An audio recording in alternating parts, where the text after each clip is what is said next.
မင်္ဂလာပါဒီနေ့မှာတော့ take away message ဆိုတာကိုအတူတူလေ့လာကြရအောင်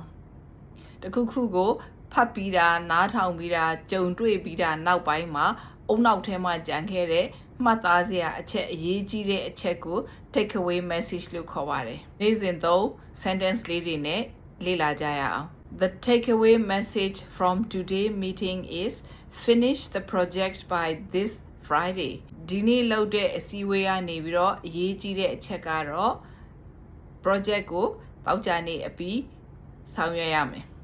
The takeaway message is simple wash your hand regularly to stay healthy ပြောပွဲရဲ့အဓိကရည်ရွယ်ချက်ကရိုးရှင်းပါတယ်ကျန်းမာဖို့လက်ကိုပုံမှန်စီကြောပေးပါ After reading this poem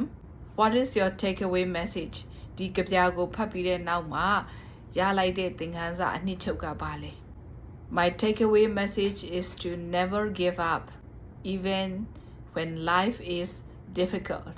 ကျွန်မအတွက်ရလိုက်တဲ့သင်ခန်းစာကတော့ဘဝမှာခက်ခဲနေရင်တောင်ဘယ်တော့မှအရှုံးမပေးလိုက်ဖို့ပါပဲ The takeaway message of the movie was that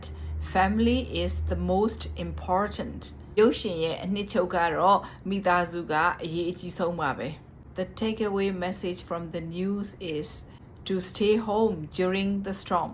သတင်းထဲကအဓိကသတိပေးချက်ကတော့မုန်တိုင်းတိုက်နေစဉ်အတွင်းအိမ်မှာနေဖို့ပါပဲ